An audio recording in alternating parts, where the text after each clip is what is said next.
హైదరాబాద్ లో పట్టు సాధించేందుకు రేవంత్ మాస్టర్ ప్లాన్. ఎన్నికలకు ముందే ఇలా చేయబోతున్నారా?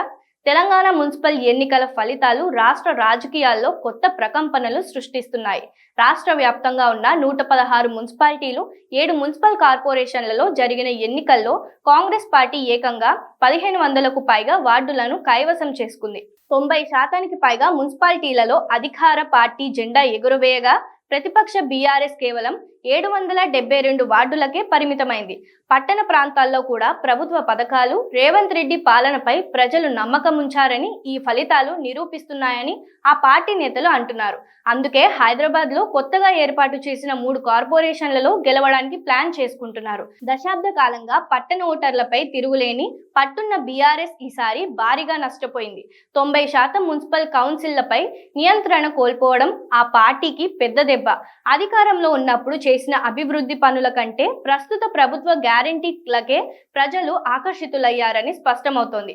ముఖ్యంగా మధ్యతరగతి, అల్ప ఆదాయ వర్గాలు కాంగ్రెస్ వైపు మొగ్గు చూపడం బీఆర్ఎస్ ఉనికినికే ప్రమాదకరంగా మారింది. పార్టీ అంతర్గత విభేదాలు, బలమైన క్షేత్రస్థాయి సమన్వయం లోపించడం కూడా ఈ ఓటమికి కారణాలుగా కనిపిస్తున్నాయి. మున్సిపల్ ఫలితాల ఊపుతో రేవంత్ రెడ్డి సర్కార్ ఇప్పుడు జీహెచ్ఎంసీపై దృష్టి సారించింది.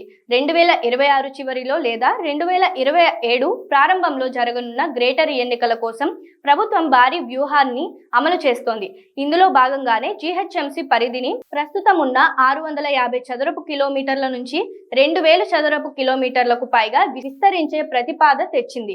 చుట్టుపక్కల ఉన్న మున్సిపాలిటీలను గ్రేటర్ లో విలీనం చేయడం ద్వారా ఓటర్ల సంఖ్యను పెంచి మేయర్ పీఠాన్ని దక్కించుకోవడమే లక్ష్యంగా పెట్టుకుంది. జీహెచ్ఎంసీని 3 వేర్వేరు కార్పొరేషన్లుగా హైదరాబాద్, సైబరాబాద్, మల్కాజ్గిరి విభజించారు.